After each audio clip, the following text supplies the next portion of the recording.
وكل شيء أحصيناه كتابا। শরীফুল ইসলাম, বয়স 13 বছর। বড় হয়েছেন অভাব অনটনের সংসারে। মাত্র 7 বছর বয়সে হারিয়েছেন তার বাবাকে। কয়েক বছর না যেতেই বিয়ে করে মা চলে যান নতুন সংসারে। তখন শরীফুলের জন্য এগিয়ে আসেন এক মাদ্রাসার শিক্ষক।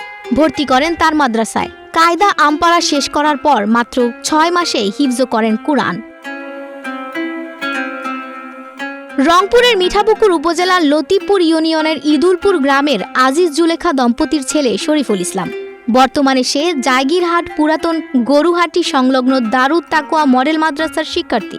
মাত্র 6 মাসে পবিত্র কুরআনের হাফেজ হওয়ায় খুশি তার মা ও স্থানীয়রা, আনন্দিত মাদ্রাসার শিক্ষক শিক্ষার্থীরাও। স্থানীয়রা জানান, যখন শরীফুলের বয়স মাত্র 7 বছর তখনই তার বাবা মারা যান। বাবাহারা শরীফুলের পড়ালেখা চালিয়ে যাওয়া অভাবের সংসারে প্রায় অনিশ্চিত হয়ে পড়েছিল। ঠিক সেই সময়ে দারুত তাকওয়া মডেল মাদ্রাসার পরিচালক মুফতি হাসান আহমেদ আফেন্দি শিশুটির পাশে দাঁড়ান। গত বছরের ডিসেম্বরে তার ব্যক্তিগত খরচে শিশুটিকে মাদ্রাসায় ভর্তি করে দেন। মা জুলেখা বেগম জানান, আমি শরীফুলের ভরণ পোষণ না দিতে পারলেও মাঝে মাঝে এসে তাকে দেখে যাই। আজ শরীফুল হাফেজ হয়েছে, এটা আমার জীবনের সবচেয়ে আনন্দের। আমি মাদ্রাসার পরিচালকের প্রতি কৃতজ্ঞ।